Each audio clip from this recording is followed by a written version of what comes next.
ভিক্ষুক রাস্তা দিয়া যায় আর জমিদারের পুত্র বধূও যায়। একজন সামনের থেকে আসতেছে, একজন সামনের দিকে যাইতেছে। দুইজনের ক্রসিং এর সময় ভিক্ষুকের গায়ের কাদা জমিদারের পুত্রবধূর গায়ে লেগে গেছে। সে দুনিয়া আন্ধার করে ফেলছে, স্বামীকে ডাইকা নিয়ে আসছে, বলছে ভিক্ষুক আমার কাপড় নষ্ট করে দিছে। সে শুধু ভিক্ষুক ছিল না, বৃদ্ধ ছিল।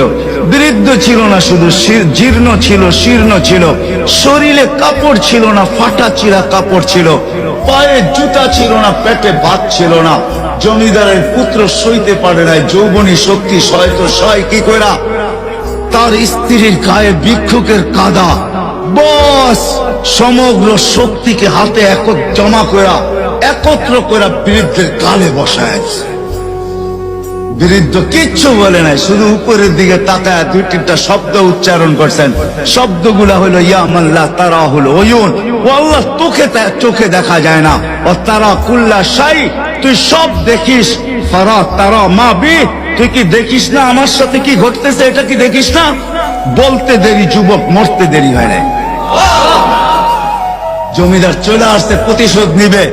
বৃদ্ধের একদিকে মুস্কি হাসি, একদিকে বলতেছে প্রেমের খেলা এমনই হয়। জিজ্ঞাসা করছে কিসের প্রেমের খেলা রে? বলছে ওর প্রেমিকার গায়ে আমার কাদা লাগছে, পায়ের কাদা লাগছে, ও সইতে পারে নাই। যৌবনী শক্তি দিয়ে আমার বৃদ্ধ গালে বসায় দিছে। আমাকেও একজন ভালোবাসে, সেও সইতে পারে না,